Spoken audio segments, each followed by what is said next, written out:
ሰው ቢሆን እንኳን የሰራነው ሊሸፍን ያልሰራነውን ኃጢአት ፈጥሮ ስማችን ያጠፋል። የኛ አምላክ ግን በደላችንን ከደነ፣ ማረን፣ ይቅር አለን። ርኅራኄውን አስበው። በዓይነ ሕሊናችን እንመልከት። ማን ነው ያልበደለ? አሁን እዚህ መቆም ይገባናል። ስም እግዚአብሔር መጥራት ይገባናል። እኔስ ወንጌል መስበክ ይገባኛል። እናንተ ስሙን መጥራት ይገባችኋል። ምን ዘምረው መዘመር ይገባናል። አይናችንን ከሰው ላይ እናንሳ፣ የራሳችን ሕይወት እንመልከተው።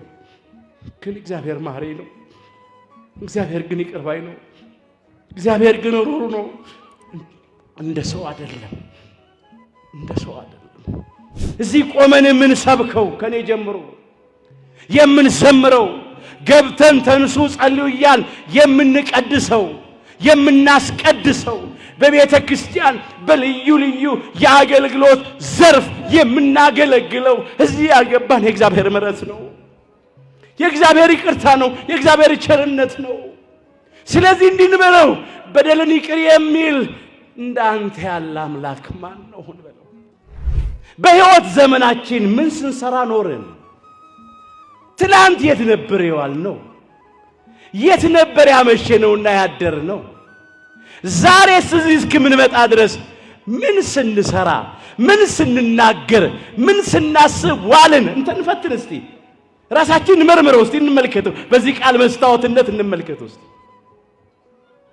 ግን አምላካችን በደላችን አልቆጠረም፣ ኃጢአታችን አላሰበም።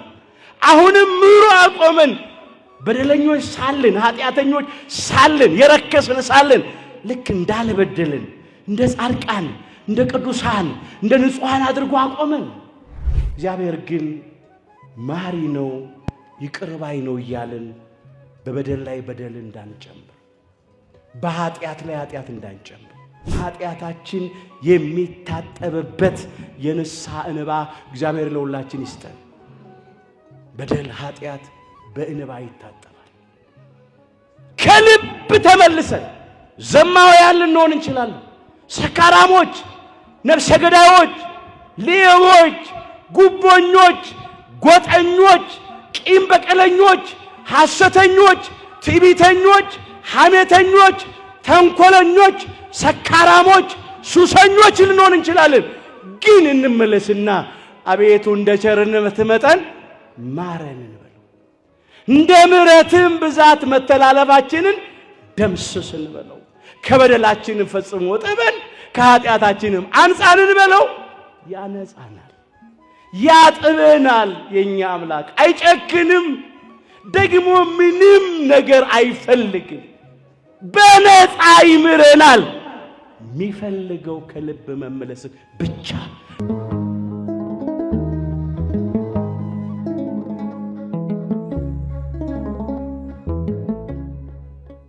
በደልን ይቅር የሚል እንዳንተ ያለ አምላክ ማን ነው?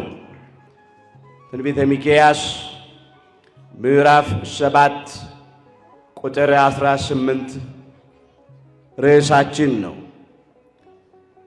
በዚህ ርዕስ ውስጥ በመጀመሪያ የአምላካችን የእግዚአብሔርን ምሕረት ይቅርታ እንመለከታለን። በተለይም በዚህ ሰንበትና ሳምንት በቤተ ክርስቲያናችን የሚነበቡት ምንባባት፣ የሚሰበኩት ምስባካት፣ የሚሰጡት ትምህርቶች፣ የሚተላለፉት መልእክታት፣ የሚዘመሩት ዝማሪያት ሁሉ የእግዚአብሔርን ምሕረት፣ የእግዚአብሔርን ቸርነት፣ የእግዚአብሔርን ርኅራኄ፣ የእግዚአብሔርን ይቅርታ የሚያመለክቱ ናቸው።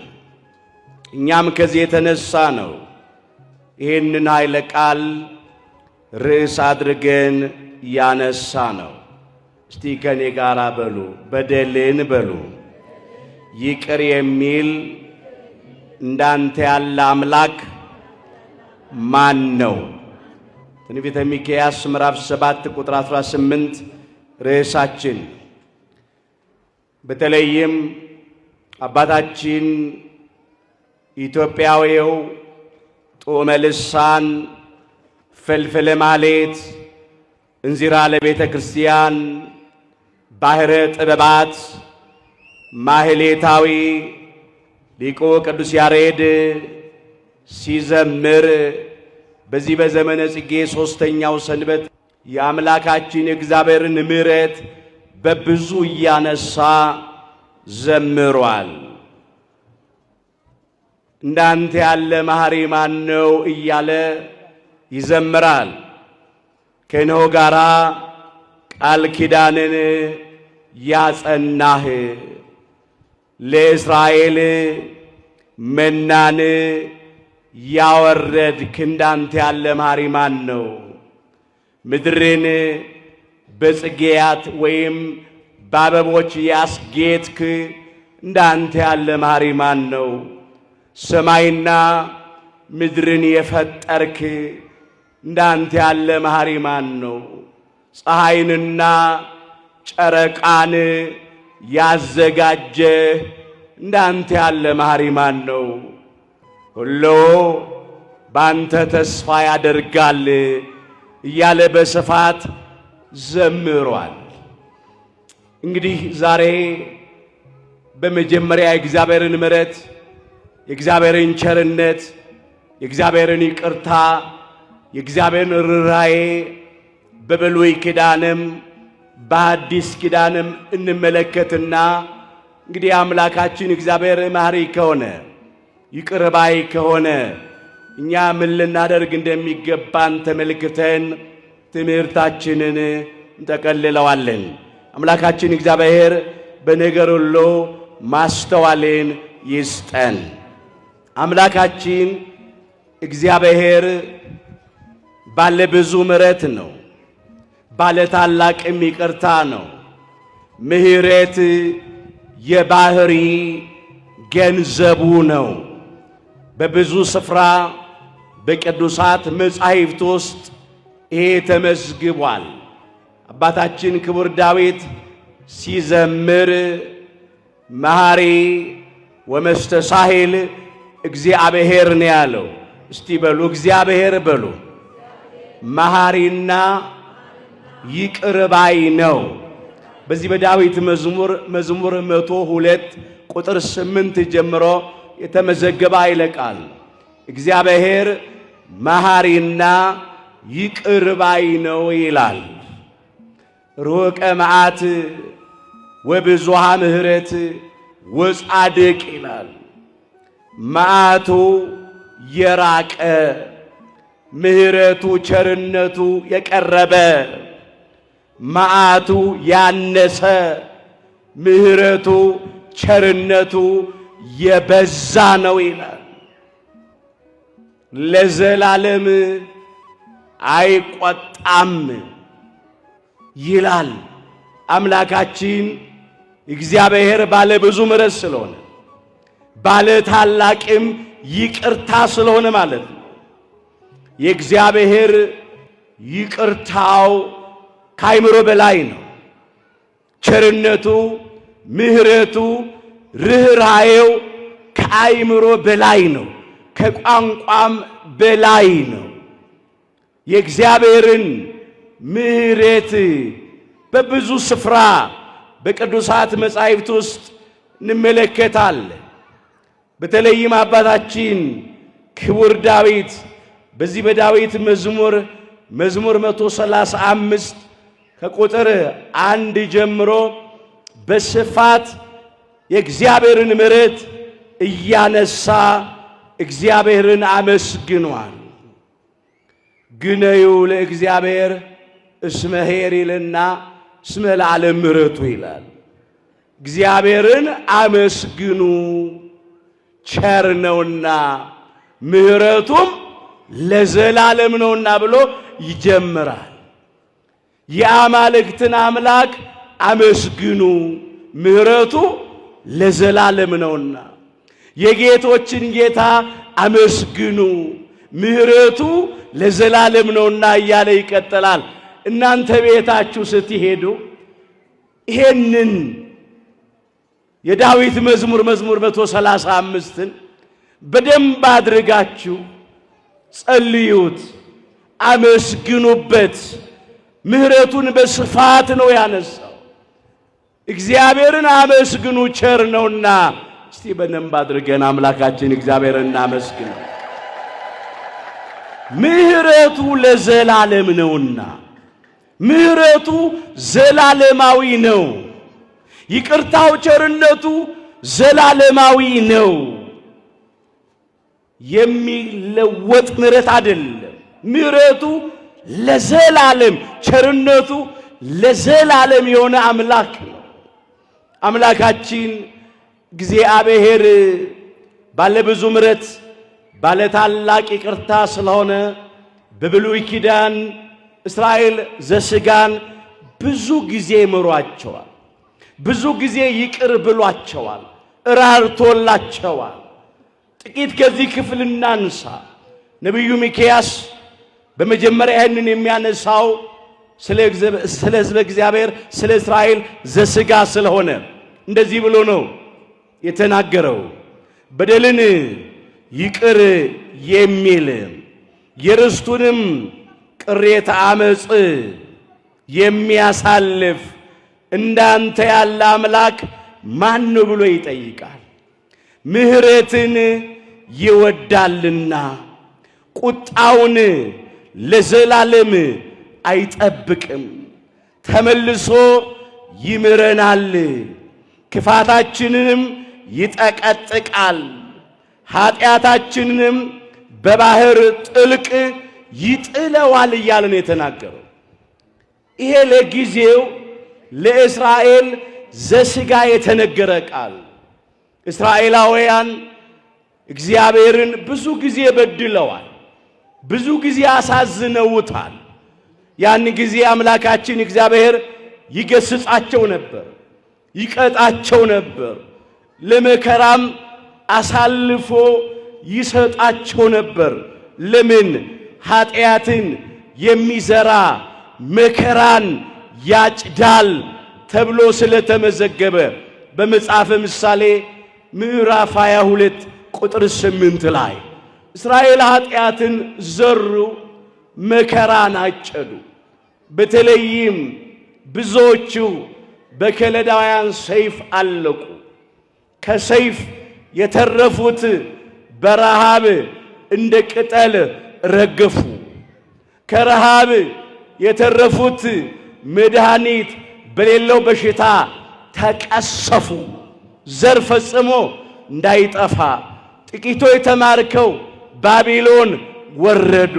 አምላካችን እግዚአብሔር ስለ ስሙ ብሎ ራራላቸው፣ በቅዱሱ ስሙ ተጠርተዋልና። ስለ ባለሟሎቹ፣ ስለ ወዳጆቹ፣ ስለ አባቶቻቸው፣ ስለ አባቶቻችን፣ ስለነ አብርሃም፣ ስለነ ይስሐቅ፣ ስለነ ያዕቆብ ብሎ ራራላቸው። 70 ዘመን ሙሉ በባቢሎን በምርኮው በነበሩበት ጊዜ እስራኤላውያን እግዚአብሔርን አማረሩ፣ በእግዚአብሔር ላይ አጉረመረሙ። ያን ጊዜ ነቢየ እግዚአብሔር ቅዱስ ኤርምያስ ከኢንባ ጋራ እንዲህ ብሎ ተናገረ። እስቲ በሉ ያልጠፋ ነው በሉ።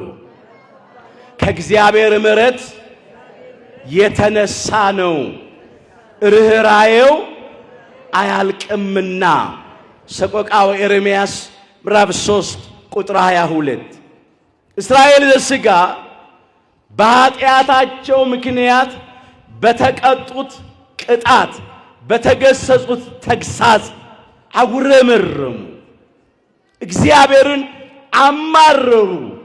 ያን ጊዜ ምን አለ ነቢዩ ቅዱስ ኤርምያስ?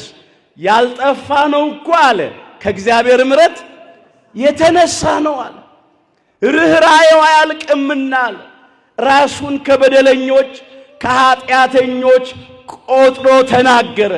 የቅዱሳን ጠባይ ትሕትና ነው። ራስን ዝቅ ማድረግ ነው እንጂ ነቢየ እግዚአብሔር ቅዱስ ኤርምያስ ኃጢአተኛው ነው አይደለም፣ በደለኛው ነው አይደለም። እግዚአብሔር የመሰከረለት ነብይ ነው። ሰው አይደለም የመሰከረለት። በሆድ ሳልሰራ አውቄሃለሁ፣ ከማኅፀን ሳትወጣ ቀድሼሃለሁ፣ የአሕዛብም ነብይ አድርጌሃለሁ ብሎ እግዚአብሔር የመሰከረለት ነብይ ነው። ትንቢተ ኤርምያስ ምዕራፍ 1 ቁጥር 5 ላይ ራሱን ግን ዝቅ አድርጎ ያልጠፋ ነው ከእግዚአብሔር ምሕረት የተነሳ ነው ይላል። ያልጠፋችሁት አላላቸው፣ ያልጠፋ ነው አለ። ራሱንም እንደ ኃጢአተኛ እንደ በደለኛ ቆጥሮ ማለት ነው። የእግዚአብሔርን ምሕረት እያሰበ ተናገረ። እስራኤል ግን ያጉረመርሙ ነበር። እስቲ በሉ ከኔ ጋራ ሰው በሉ ስለ ኃጢአቱ ቅጣት የሚያጉረመርም ስለምንድን ነው? ሰቆቃወ ኤርምያስ ምዕራፍ 3 ቁጥር 39 ላይ የተመዘገበ ይለቃል። ሰው አለ ስለ ኃጢአቱ ቅጣት የሚያጉረመርመው ስለምንድን ነው አለ። መንገዳችንን እንመርምርና እንፈትን፣ ወደ እግዚአብሔርም እንመለስ አለ። አንዳንድ ጊዜ እኛም ስለ በደላችን ስለ ኃጢአታችን እናጉረመርማለን፣ እግዚአብሔርን እናማርራለን። በእኛ ዘንድ ግን አይደረግ። አስተውሉ። ዛሬስ ቢሆን ኢትዮጵያውያን በሆነብን ነገር ምናማርራለን፣ ምናጉረመርማለን። ልክ እንደ እስራኤል ዘሥጋ እየተፈራረቀብን ነው። እኛም ሰይፍ ነው፣ እርስ በርስ እየተባላን ነው፣ የተጣላን ነው፣ እየተገዳደልን ነው። እልቂት ነው። የምንሰማው ዜና የሞት ዜና ነው። የምንቆጥረው አስከሬን ነው። የብዙ ንጹሃን ደም በየቀኑ እየፈሰሰ ነው። ወገኖቻችን ቀባሪ ያጡ ስጋቸውን የምድር አራዊትና የሰማይ አሞሮች እየበሉት ነው ያሉት። ሰይፍ ነው በአገራችን አለ። አሁንም ጦርነት አለ፣ የእርስ በርስ ጦርነት። ያኔ እስራኤል ያለቁት በአሕዛብ ሰይፍ ነው፣ በባቢሎናውያን ሰይፍ ነው። ኢትዮጵያውያን እያለቅን ያለነው ግን እርስ በርስ ባለው ጦርነት ነው። ይሄ አንዱ መከራችን። ይህም ብቻ አይደለም፣ ረሃቡም አለ በእኛ ዘንድ። ኑሮ ከብዶናል። ዛሬ በሀገራችን ላይ የረከሰው ነገር ቢኖር የሰው ሕይወት ነው። ኑሮማ ተወዷል፣ ከብዷል። በየቀኑ የቁሳቁሱ የሸቀጡ ዕቃ ይጨምራል። የሰው ሕይወት ግን ረክሷል። አስተዋሽ የለው። ረሃብተኞች ነን፣ ኑሮ የከበደንን፣ በዚህ ያለቅን ነው። ሌላው በሽታ ነው እስራኤል የተጨነቁበት። እኛም በደዌ የምንጨነቃለን፣ በሽተኞች አለን። ከዚያ የተረፉ ስደተኞች ነበሩ፣ ምርኮኞች ነበሩ። በገዛ ሀገራችን ስደተኞች ነን።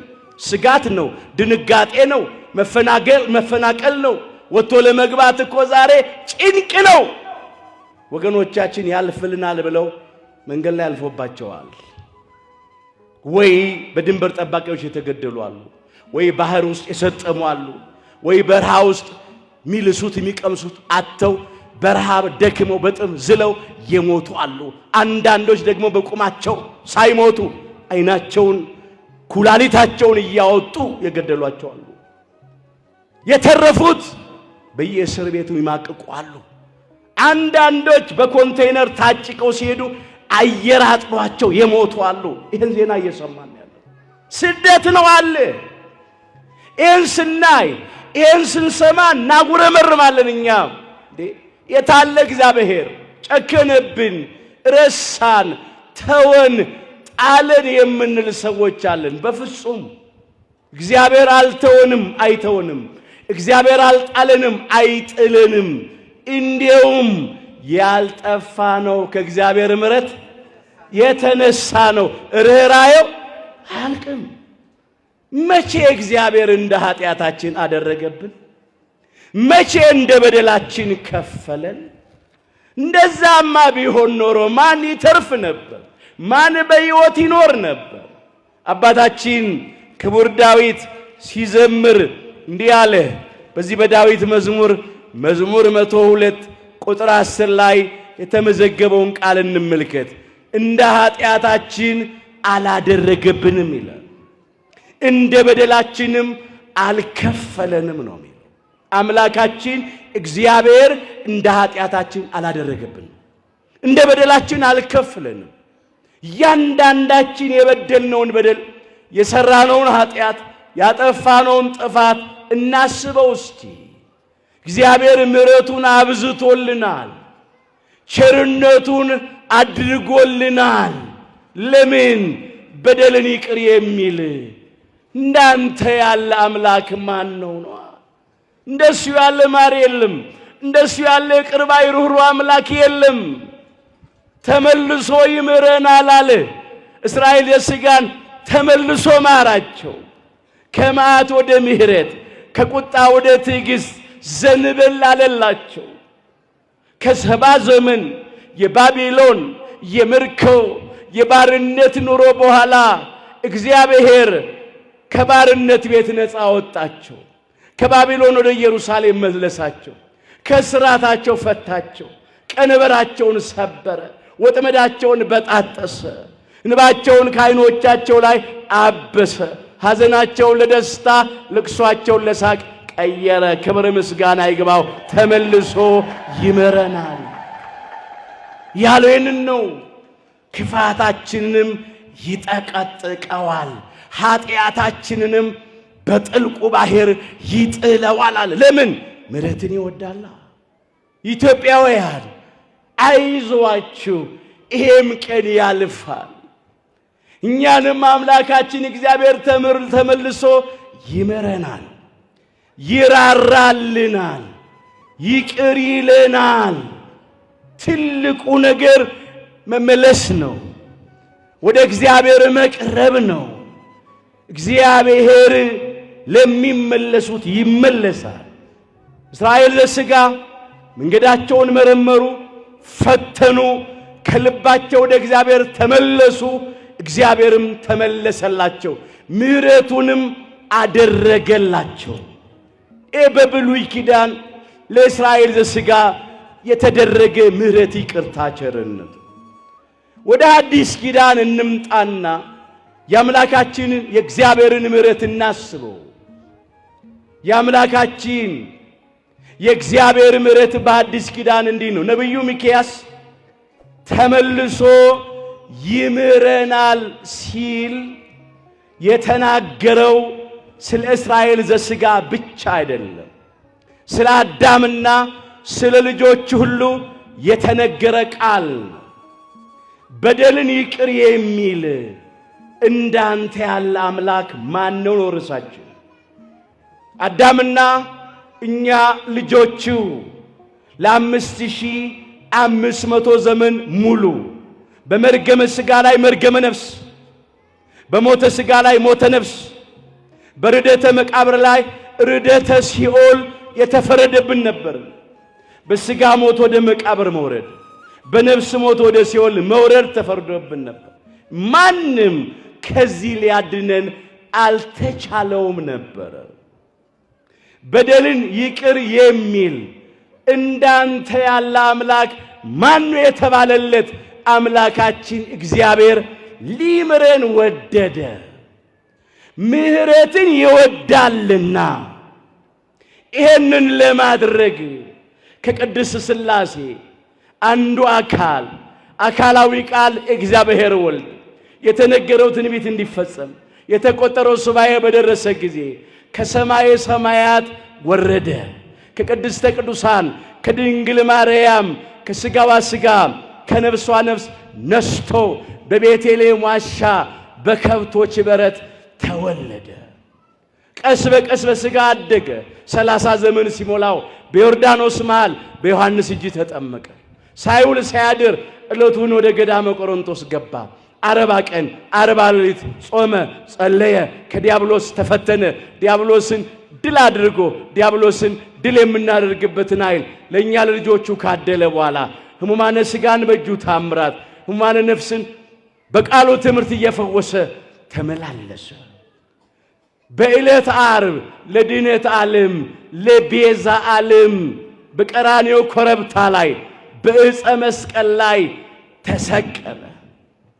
ምሕረትን ያደርግልን ዘንድ ይሄን ቅዱስ ጳውሎስ እንዲህ አድርጎ መዘገበው። ኤፌሶን ምዕራፍ 2 ቁጥር 4 ጀምሮ የተመዘገበውን ኃይለ ቃል እንመልከተው። እስቲ ከኔ ጋር በሉ እግዚአብሔር በሉ በምህረቱ ባለጠጋ ስለሆነ ከወደደን ከትልቅ ፍቅሩ የተነሳ በበደላችን ሙታን እንኳን በሆን ጊዜ ከክርስቶስ ጋር ሕይወትን ሰጠን። ክብር ምስጋና ለአምላካችን ለጌታችን ለመድኃኒታችን ለኢየሱስ ክርስቶስ ነው። እግዚአብሔር በምህረቱ ባለጸጋ ስለሆነ ምህረት፣ ቸርነት፣ ርኅራኄ፣ ይቅርታ የባህሪ ገንዘቡ ስለሆነ እግዚአብሔር በምህረቱ ባለጸጋ ነው። ከወደደን ከትልቅ ፍቅሩ አለ። ቋንቋ ቢያጥረው ነው። ፍቅሩ ትልቅ ነው፣ ታላቅ ነው። ፍቅሩ ጥልቅም ነው። በበደላችን አለ በኃጢአታችን ሙታን በሆን ጊዜ አለ ሙታን በነበርን ጊዜ በሞተ ሥጋ ላይ ሞተ ነፍስ የተፈረደብን ነበር። ከክርስቶስ ጋር ሕይወትን ሰጠን። ይሄንን ነው ነብዩ ሚክያስ አስቀድሞ የተናገረው። በደልን ይቅር የሚል እንዳንተ ያለ አምላክ ማን ነው አለው። ምሕረትን ይወዳል አለ፣ ወደደ ማረን። ተመልሶ ይምረናል አለ፣ ተመልሶ ማረን። ክፋታችንንም ይጠቀጥቃል አለ፣ ክፋታችንን ጠቀጠቀው። ኃጢአታችንንም በጥልቁ ባህር ይጥለዋል አለ። በደላችን መርገማችንን በጥልቁ ባህር በሲኦል ጣለው። አስተውሎ ወገኖቼ፣ ምሕረትን አደረገ፣ ይቅርታን አደረገ። ምሕረት በነፃ ያለ ዋጋ ከእግዚአብሔር የሚሰጥ ይቅርታ ነው። አሁን እዚህ ጋር ምሕረት የሚለው ይሄንን ነው፣ ዋጋ ያልከፈልንበት በነፃ ከእግዚአብሔር የተቀበልነው ይቅርታ ነው፣ ቸርነቱ ነው። አምላካችን ጌታችን መድኃኒታችን ኢየሱስ ክርስቶስ እኛን ለመማር ይቅር ለማለት ወገኖቼ ዋጋ አልጠየቀንም፣ በነፃ ነው ምሕረትን ያደለን፣ ይቅርታን የሰጠን። ምሕረት የሚሰኘው በነፃ ሲሰጥ ነው፣ ያለ ዋጋ ሲሰጥ ነው። ምንም እኛ ዋጋ ባንከፍልበትም እሱ ግን እኛን ለመማር ውድ ዋጋ ከፍሏል። የመጨረሻ ዋጋ ከፍሏል። መተኪያና መለኪያ የሌለው ዋጋ ከፍሏል። ያውም የሕይወት ዋጋ ነው የከፈለው።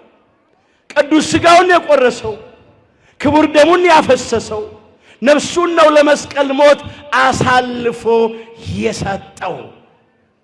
የተደረገልን ምሕረት እንዲህ ነው።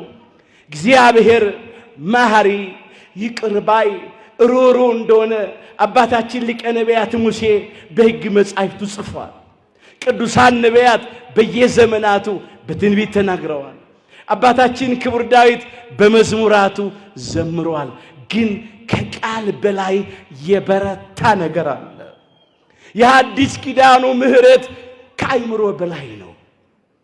የኛ አምላክ እርሱ ተበድሎ እርሱ ካሳ ከፍሎ ማረን፣ ይቅር አለን፣ እራራልን። አስተውሉ፣ ተሰምቶ አያውቅም። ምሕረቱ ልዩ ነው። መቼስ ተበዳይ ይካሳል እንጂ አይክስም። በዳይ ይክሳል። የብርም ይሆን የወርቅም ይሆን የምንም ነገር ካሳ በዳይ ይከፍላል። ተበዳይ ደግሞ ይካሳል። የኛ አምላክ ግን እሱ ተበድሎ ሳለ ራሱ ካሳ ከፋይ ሆነ። ካሳ የከፈለው እሱ ነው። የከፈለውም ካሳ ብር እንዳይመስላችሁ፣ ወርቅ እንዳይመስላችሁ። የከፈለው ካሳ ደግሞ ራሱን ነው። ካሳ አድርጎ አቀረበ። እንዲህ አለ እኮ ቅዱስ ጳውሎስ፣ ኃጢአተኞች ሳለን አለ ክርስቶስ ስለኛ ሞቷልና እግዚአብሔር ለኛ ያለውን የራሱን ፍቅር ያስረዳል አለ ሮሜ ምዕራፍ 5 ቁጥር 8 ላይ። ገና ኃጢአተኞች ገና በደለኞች ሳለ አምላካችን ጌታችን መድኃኒታችን ኢየሱስ ክርስቶስ ስለኛ በቀራንዮ መስቀል ላይ ተሰቅሎ በሥጋ ሞቶልናልና እግዚአብሔር ለኛ ያለውን የራሱን ፍቅር ያስረዳል ነው የሚለው። እግዚአብሔርን ምን ያህል ነው የምትወደን? እንዴት አድርገ ነው የወደድከን ብንለው እንዲህ ነው የሚለን፣ ኃጢአተኞች በደለኞች ሳላችሁ ራሴን መስዋዕት አድርጌ አቅርቤላችኋለሁ ይላል። ክብር ምስጋና ለአምላካችን ለጌታችን ለመድኃኒታችን ለኢየሱስ ክርስቶስ። በደለኞች ኃጢአተኞች ሳለን ምሕረትን ያደረገው ራሱን መስዋዕት አድርጎ አቅርቦ ነው። እስቲ በዓይነ ሕሊናችን ወደ ቀራንዮ ኮረብታ እንውጣና ይህንን ነገር እንመልከተው። ክፉዎቹ ያን ሁሉ መከራ ስቃይ አሳይተው በግፍ ሰቅለው ገደሉት። ለሰቃዮቹ ለገዳዮቹ ግን ምሕረት ለመነ። በዕፀ መስቀል ላይ ተሰቅሎ ሳለ ከተናገራቸው ከሰባቱ አጽንሐ መስቀሎች መካከል አንዱ እንዲህ የሚል ነው፣ አባ ስረይ ሎሞ እስመ በዘየአምሩ ይገብሩ አለ። አባት ሆይ የሚያደርጉትን አያውቁምና ይቅር በላቸው አለ። የሉቃስ ወንጌል ምዕራፍ 23 ቁጥር 34። አባት ሆይ የሚያደርጉትን አያውቁም፣ የማያውቁትን ነገር ይሰራሉ፣ የማያውቁትን ነገር ያደርጋሉና ይቅር በላቸው አለ። ይቅር ባይ አምላክ ነው፣ መሐሪ አምላክ ነው። ለምን ይህንን አለ ቢሉ ጠላቶቻችሁን ውደዱ፣ የሚረግሟችሁን መርቁ፣ ስለሚያሳድዷችሁ ጸልዩ፣ ክፉ ለሚያደርጉባችሁ መልካም አድርጉ ያለውን ቃል በተግባር ሊፈጽም በማቴዎስ ወንጌል ምዕራፍ 5 ቁጥር 45 ላይ አንዱ እሱ ነው። ተናግሮ ብቻ አልተውም፣ ከቃል ይልቅ ተግባር ይሰብካል። በተግባር ሰርቶ አያሳይ። ሌላው ለአብነት ለአራያነት ከእኔ ተማሩ ብሏል በማቴዎስ ወንጌል ምዕራፍ 11 ቁጥር 29 ላይ። ከእርሱ ከምንማራቸው ትምህርቶች መካከል አንዱ ጠላቶቻችንን መውደድን ነው፣ የሚረግሙንን መመረቅ ነው፣ የሚሰድቡንን መባረክ ነው፣ ስለሚያሳድዱን መጸለይ ነው። ይህንንም ሰርቶ አሳየ። ራሱ ግን ይቅር ባይ አምላክ ነው፣ መሐሪ አምላክ። እንዲህ አድርጎ ምሕረት አደረገ፣ ይቅርታ አደረገ። እግዚአብሔር በምሕረቱ ባለጸጋ ስለሆነ ያለው ቅዱስ ጳውሎስ ይህንን ነው። ከወደደን ከትልቅ ፍቅሩ የተነሳ በበደላችን ሙታን በሆን ጊዜ እንኳን ከክርስቶስ ጋር ሕይወት ሰጠን አለ። ስለዚህ ከቅዱስ ያሬድ ጋር እንዲህ እንበላ እኛም ዛሬ ወመኑ መሐሪ ዘከማከን በለው። እንዳንተ ያለ መሐሪ ማን ነው? ከሰማየ ሰማያት የወረድክ ከቅድስተ ቅዱሳን ከድንግል ማርያም የተወለድክ በዚህ ምድር እየተመላለስክ ሕሙማነ ሥጋን በእጅ ተአምራት ሕሙማነ ነፍስን በቃል ትምህርት የፈወስክ እንዳንተ ያለ መሐሪ ማን ነው? በጸሎተ ሐሙስ ምሽት ታልፈ የተሰጠህ በዕለተ ዓርብ በቀራንዮ መስቀል ላይ የተሰቀልክ እንዳንተ ያለ መሐሪ ማን ነው? እርቃንህን ለጸጋህን ያለበስከን ተቸንክረ ከችንካር ያላቀቅከን እየቆሰልክ የፈወስከን እየተዋረድክ ያከበርከን ሐሞትና ከርቤ መራራውን ቀምሰህ ጣፋጩን ያጠጣህን የሾህ አክሊል ተደፍቶብህ የሕይወት አክሊል ያቀዳጀህን እንዳንተ ያለ መሐሪ ማን ነው እንበለዋ? መከራ የተቀበልክ ያዳንከን ለባህሪ ሞት የማይስማማህ አምላክ የኛን ሞት ወስደ ያንተን ሕይወት ለኛ የሰጠህን እንዳንተ ያለ መሐሪ ማን ነው? አስተውሉ ባካችሁ። እስከ መቃብር ድረስ የወደድከን በአካለ ነፍስ ወደ ሲኦል ወርደህ ነፍሳትን ከሲኦል ከባርነት ቤት ነፃ ያወጣህ እንዳንተ ያለ መሐሪ ማን ነው? በደልን ይቅር የሚል እንዳንተ ያለ አምላክ ማን ነው? ምህረትን ይወዳል ወደደ፣ ተመልሶ ይመረናል፣ ተመልሶ ማረን። ከጨለማ ወደሚደነቅ ብርሃን፣ ከሞት ወደ ሕይወት፣ ከሲኦል ወደ ገነት አሻገረን። ጠላት ዲያብሎስንና ሰራዊቱን ከመንገዳችን ላይ በመስቀሉ ጠርቆ አስወገደልን። የአመፃን መዝገብ ገለበጠ፣ የሞትን መውጊያ ሰበረ፣ ክፋታችንን ጠቀጠቀው፣ ኃጢአታችንንም በጥልቁ ባህር ጣለው። ክብር ምስጋና ለእርሱ ይሁን። እንዳንተ ያለ መሐሪ ማን ነው? ይህንን ማለት ነው የሚያስፈልገው ዛሬ። ምን አለ? ለእስራኤል መና ያወረድክ እንዳንተ ያለ መሐሪ ማን ነው አለ ቅዱስ ያሬድ። በእውነት ለእኛ እኮ መና ሆኖ ወረደ። አነ ውእቱ ህብስተ ሕይወት ዘወረደ እምሰማይ አለ። ከሰማይ የወረደ የሕይወት እንጀራ እኔ ነኝ አለ። የዮሐንስ ወንጌል ምዕራፍ 6 ቁጥር 51 ላይ ከሰማይ የወረደ የሕይወት እንጀራ እኔ ነኝ አለ አምላካችን ጌታችን መድኃኒታችን ኢየሱስ ክርስቶስ። እስራኤል ከሰማይ የወረደላቸውን መና በሉ፣ ሞቱ። ከአለት ከጭንጫ የፈለቀውን ውሃ ጠጡ፣ ብዙዎች በምድረ በዳ ሞቱ። መናው አንዴ በልተውት እንደገና ያስርባል። ከአለት የፈለቀው ውሃ አንዴ ጠጥተውት እንደገና ያስጠማል። ከሰማይ የወረደ የሕይወት እንጀራ ግን አምላካችን ጌታችን መድኃኒታችን ኢየሱስ ክርስቶስ ነው። ከሰማይ የወረደ የሕይወት እንጀራ እኔ ነኝ አለ። ሰው ከዚህ እንጀራ ቢበላ ለዘላለም በሕይወት ይኖራል እንጂ አይሞትም አለ። እኔም ስለ ዓለም ሕይወት የምሰጠው እንጀራ ሥጋዬ ነው አለ። ይህንን የሕይወት መና ወልዳ የሰጠችን ቅድስተ ቅዱሳን ንጽሕተ ንጹሐን ብጽዕተ ብፁዓን ድንግል ማርያም ወላዲተ አምላክ ናት። አስተውሉ ወገኖቼ፣ ቅዱስ ሥጋውን ቆርሶ የሕይወት ምግብ ሆነን፣ ክቡር ደሙን አፍስሶ የሕይወት መጠጥ ሆነን። ይህንን የሕይወት ምግብ ይህን ሕይወት መጠጥ ደግሞ እመቤታችን ወልዳ ሰጠችን። ከአይምሮ በላይ የሆነ ነገር ነው። ኦ ማርያም በእንተዝ ናፈቅረኪ ወናበየኪ እስመ ወለድኪ ለነ መብላ ጽድቅ ዘበአማን ወስቴ ሕይወት ዘበአማን አላት አባታችን አባ ሕርያቆስ በቅዳሴ ማርያም። ማርያም ሆይ ስለዚህም እንወድሻለን፣ ከፍ ከፍም እናደርግሻለን። እውነተኛውን የጽድቅ መብልንና እውነተኛውን የሕይወት መጠጥ ወልደሽልናልና አላት።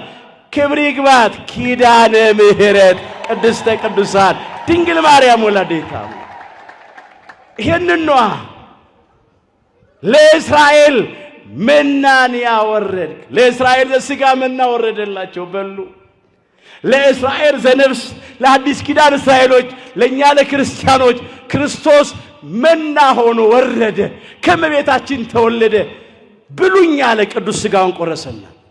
ጠጡኝ አለ፣ ክቡር ደሙን አፈሰሰና። መና ሆነ የወረድክልን። ብሉኝ ያልከን ሥጋህን ቆርሰ፣ ጠጡኝ ያልከን ደምህን አፍሰ። እንዳንተ ያለ መሐሪ ማን ነው ማለት ነው? ይህንን ማለት ይገባል ዛሬ። በደልን ይቅር የሚል እንዳንተ ያለ አምላክ ማን ነው? ሰምታችሁ ታውቃላችሁ? ራሱን ምግብ መጠጥ አድርጎ ያቀረበ ሙሽራን አይታችሁ ታውቃላችሁ? የትኛው ሙሽራ? የለም፣ ተሰምቶም ታይቶም አይታወቅም። የኛ አምላክ ግን ራሱን መስዋዕት አድርጎ አቀረበ። ፍቅር ከሚገለጥበት መገለጫዎች መካከል አንዱ ስጦታ ነው። ምህረት፣ ይቅርታ ነው። አምላካችን ፍቅሩን በምህረቱ ገለጠ። ይሄንንም ምህረት ሲያደርግ ራሱን አሳልፎ በመስጠት ገለጠ። እስቲ በሉ እርሱ በሉ ስለኛ ነፍሱን አሳልፎ ሰጥቷልና በዚህ ፍቅርን አውቀናል። አንደኛ ዮሐንስ ምዕራፍ 3 ቁጥር 16 እርሱ አለ አምላካችን ጌታችን መድኃኒታችን ኢየሱስ ክርስቶስ ነው ስለኛ ስለ አዳምና ስለ ልጆች ሁሉ ነፍሱን ለመስቀል ሞት አሳልፎ ሰጥቷልና በዚህ ፍቅርን አውቀናል። ፍቅር እንዴት ተገለጠ? አምላካችን እስከ መስቀል ሞት ድረስ ደርሶ ራሱን አሳልፎ እስከ መስጠት ደርሶ ምሮናል፣ ይቅር ብሎናል፣ ራርቶልናል። ይሄ ምህረት ከቋንቋ በላይ ነው፣ በቋንቋ አይገለጥም። ይሄ ምህረት ከአይምሮ በላይ ነው። ምሮናል፣ ዛሬም ደግሞ ይመረናል። እየማረን እኮ ነው፣ ይቅር እያለን እኮ ነው፣ እየራራልን እኮ ነው። ወገኖቼ ዛሬስ በግል ሕይወታችን ማን ነው ያልበደለ? በማህበራዊ ሕይወት ያልበደለ ማን ነው? እንደ ቤተሰቦች በድለናል፣ እንደ ሀገር በድለናል። ጨለማ ተገን አድርገን ደጃፍ ዘግተን ሰው አየን አላየን ብለን የበደልነው በደል የሰራነው ኃጢአት ያጠፋነው ጥፋት ብዙ ነው። ልቤን አነጻሁ ከኃጢአትም ጠራሁ የሚል ማን ነው ይላል መጽሐፈ ምሳሌ ምዕራፍ 20 ቁጥር 9 ላይ። እስቲ የራሳችንን ሕይወት እንመልከት። ከኛ መካከል ኃጢአት አልሰራውም አልበደልኩም የሚል ሰው ይኖር ይሆን? ወይ በገቢር በድርጊት ክፉ እየሰራን በድለናል፣ ወይ በነቢብ በቃል በንግግር ከአንደበታችን ክፉ ቃል አውጥተን እየተናገርን በድለናል፣ ወይም በሐልዮ ክፉ ምኞት እየተመኘን ክፉ ሐሳብ እያሰብን በድለናል። ግን አምላካችን እግዚአብሔር ዛሬም ምሮናል፣ ይቅር ብሎናል፣ እራርቶልናል። መቼ አሳልፎ ሰጠን?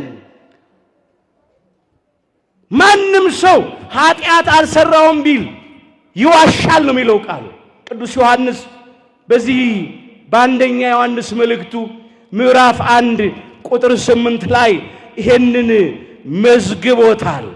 ኃጢአት የለብንም ብንል አለ ራሳችንን እናስታለን፣ እውነትም በእኛ ውስጥ የለም አለ። ምን ይላሉ አበው? ሰው ሆኖ ማያብስ እንጨት ሆኖ የማይጤስ የለም፣ ከሰው ስህተት ከብረት ዝገት የለም ይላል። እውነት ነው፣ የግድ ነው። እንበድላለን፣ እናጠፋለን፣ እንሳሳታለን። ወይ ባለማወቅ በድለናል፣ አጥፍተናል፣ ኃጢአት ሰርተናል፣ ወይ አውቀን በድፍረት በድለናል። ግን አምላካችን ምሮናል፣ ይቅር ብሎናል። በምሕረቱ መጋረጃ ጋረደን፣ በክንፈ ረድኤቱ ከለለን። ኃጢአታችንን በደላችንን ግንባራችን ላይ ጽፎ አላስነበበብንም። ከባቴ አበሳ መድኃኔ ዓለም ኢየሱስ ክርስቶስ ልብስ በአካል ያለውን ነውር ጠባሳ ቁስል እንደሚሸፍን ነውር ኃጢአታችንን ሸፈነው፣ ከደነው። ክብር ምስጋና ይግባው። በደልን ይቅር የሚል እንዳንተ ያለ አምላክ ማን ነው እንበለው? እስቲ በሉ አቤቱ በሉ። ኃጢአትንስ ብትጠባበቅ ኖሮ እፊትህ ማን ይቆም ነበር? መዝሙር 129 ቁጥር 3 ላይ። አሁን በህሊናችን እያንዳንዳችን የራሳችንን ኃጢአት እናስብ። ኃጢአትን ብትጠባበቅ ብትቆጥር ብታስብ ኖሮ እፊትህ ማን ይቆም ነበር? በዚህ ምድር ላይ በሕይወተ ሥጋ ማን ይኖር ነበረ? ወደ ቤተ መቅደሱ ማን ይገባ ነበር? በቃል ኪዳኑ ታቦት ፊት ለፊት በመሰዊያው ፊት ለፊት ማን ይቆም ነበር? ከኔ አንስቶ በሕይወት ዘመናችን ምን ስንሰራ ኖርን? ትላንት የት ነበር የዋልነው? የት ነበር ያመሸነውና ያደርነው? ዛሬስ እዚህ እስክንመጣ ድረስ ምን ስንሰራ፣ ምን ስንናገር፣ ምን ስናስብ ዋልን? እንፈትን እስቲ ራሳችን መርምረው እስቲ እንመልከተው። በዚህ ቃል መስታወትነት እንመልከተው እስቲ። ግን አምላካችን በደላችን አልቆጠረም፣ ኃጢአታችን አላሰበም። አሁንም ምሮ አቆመን። በደለኞች ሳለን፣ ኃጢአተኞች ሳለን፣ የረከስን ሳለን ልክ እንዳልበደልን እንደ ጻድቃን፣ እንደ ቅዱሳን፣ እንደ ንጹሃን አድርጎ አቆመን። ገባን እኮ በምህረቱ። እስቲ በሉ እኔ ግን በሉ በምህረትህ ብዛት ወደ ቤትህ እገባለሁ፣ አንተንም በመፍራት በቅድስና መቅደስ እሰግዳለሁ። መዝሙር 5 ቁጥር 7 ላይ እኔ ግን አለ አባታችን ክቡር ዳዊት በምህረትህ ብዛት ወደ ቤትህ እገባለሁ። እኛንም አሁን ወደ ቤተ መቅደሱ ያገባን የእግዚአብሔር የምህረቱ ብዛት ነው፣ ቸርነቱ፣ ርኅራኄው፣ ይቅርታው ነው። እኔ ግን በምህረትህ ብዛት ወደ ቤትህ እገባለሁ። ባለጸጎቹ በገንዘባችን ብዛት እዚህ አልገባንም።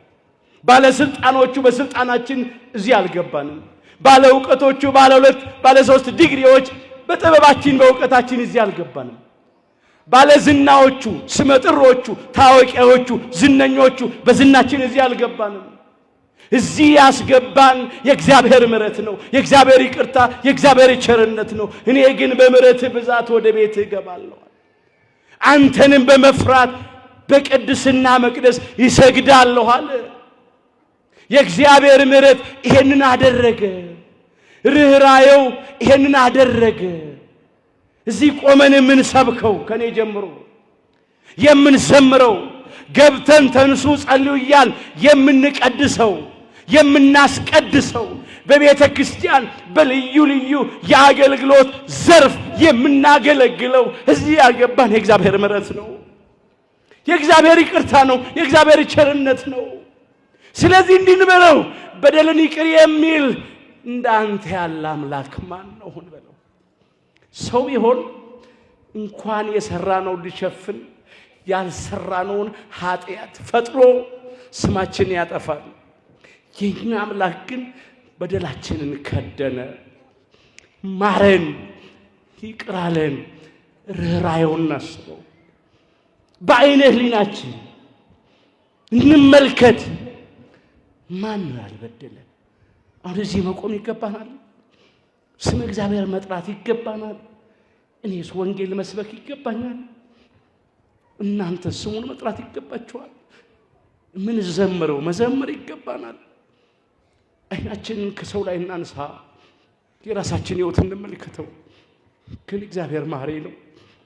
እግዚአብሔር ግን ይቅር ባይ ነው። እግዚአብሔር ግን ሩሩ ነው። እንደ ሰው አይደለም፣ እንደ ሰው አይደለም። ሰው ኃጢአታችን ይቆጥራል፣ በደላችን ይቆጥራል። ምናልባት ምሕረት እንኳን ካደረገ ሰው ይቅርታ እንኳን ካደረገ አይረሳልንም።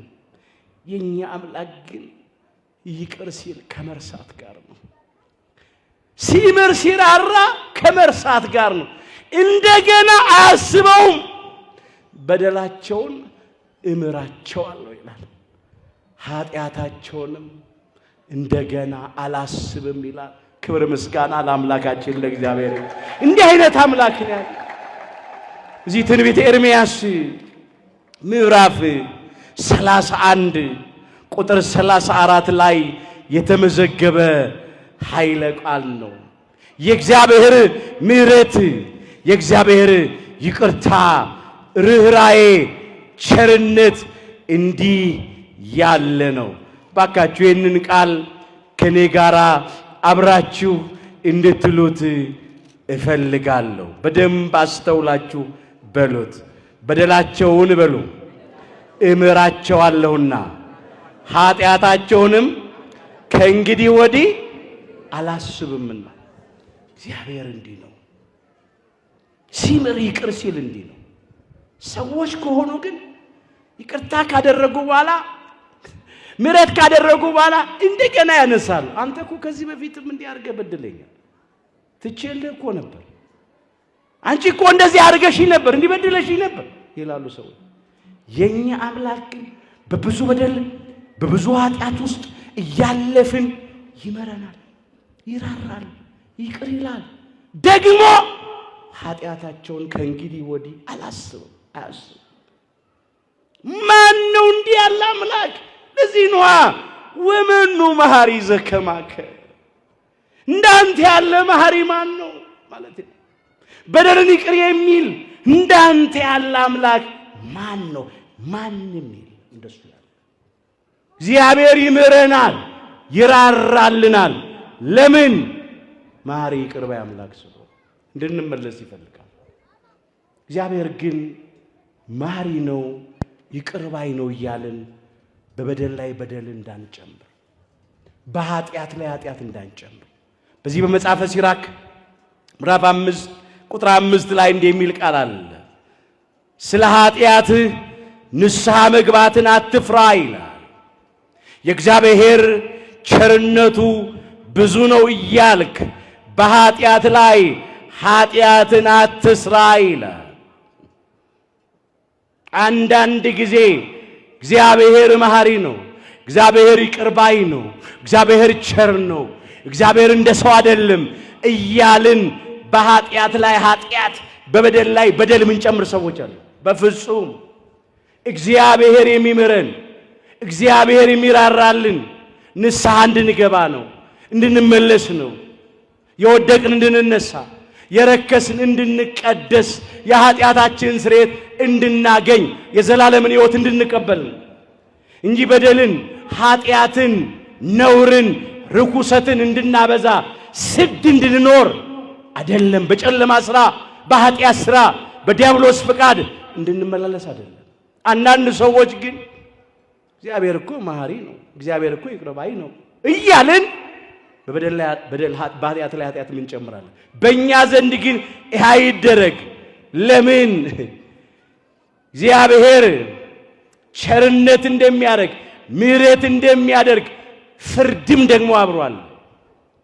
ምን ይላል? ቸርነትም መቅሰፍትም ከእርሱ ዘንድ ነውና ይላል። አዎ መቅሰፍቱ በኃጢአተኞች ላይ ይመጣል ይላል። ስለዚህ አልመለስ ብለን በምሕረቱ በቸርነቱ በይቅርታው የማንጠቀም ከሆነ መቅሰፍቱ ደግሞ በአመፀኞች በኃጢአተኞች ላይ ይመጣል። ምሕረቱን ስናስብ ፍርዱንም አብሮ ማሰብ ያስፈልጋል። ከየትም እንምጣ፣ እንዴትም ሆነን እንምጣ፣ አምላካችን ይቀበለናል። የምሕረት እጆቹ እንደተዘረጉ ናቸው። ወደ እኔ የሚመጣውን ሁሉ ከቶ ወደ ውጪ አላወጣውም ብሏል በዮሐንስ ወንጌል ምዕራፍ 6 ቁጥር 37 ላይ። ብዙ ዘማውያንን ተቀብሏል በምሕረቱ። ነፍሰ ገዳዮችን፣ ቋንጃ ሰባሪዎችን ተቀብሏል። ሌቦችን፣ ጉቦኞችን ተቀብሏል በምሕረቱ በይቅርታው በቸርነቱ። ዛሬም ይቀበለናል። ከየትም እንምጣ፣ እንዴትም ሆነን እንምጣ፣ እግዚአብሔር እኔን አይምረኝም አንበል፣ እግዚአብሔር እኔን ይቅር አይለኝም አንበል። እግዚአብሔር ከተመለስ ይመለሳል፣ ይምረናል፣ ይቅር ይለናል። ምንም ኃጢአታችን ቢበዛ ከእግዚአብሔር ምሕረት አይበዛም። ምንም በደላችን ቢበዛ የእግዚአብሔርን ፍቅር አያሸንፍም፣ ከእግዚአብሔር ፍቅር አይበልጥም። መመለሳችንን ብቻ እግዚአብሔር ይፈልጋል። ከተመለስን አምላካችን እግዚአብሔር ይመለስልናል። ከኛ የሚጠበቀው መተላለፍን አስቦ በደልን አስቦ ወደ እግዚአብሔር መመለስ መቅረብ።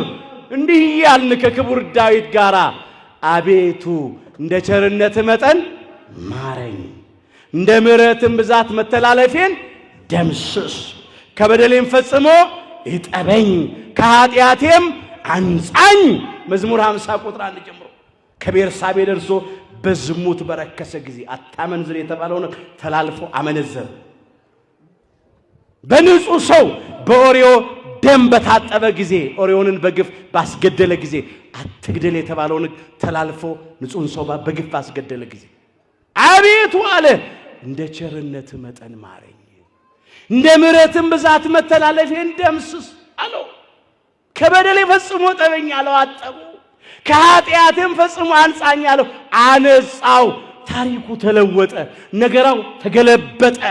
በእንባው በደሉ ታጠበ፣ የኃጢአቱን ስርየት አገኘ።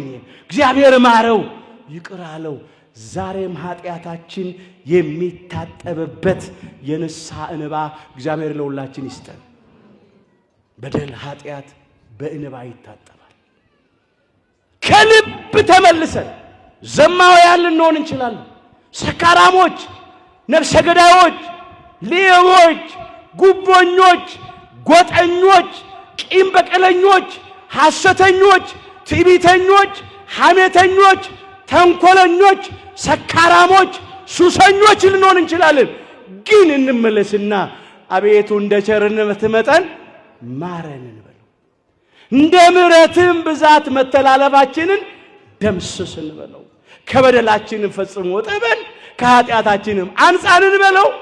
ያነጻናል፣ ያጥበናል። የኛ አምላክ አይጨክንም፣ ደግሞ ምንም ነገር አይፈልግም።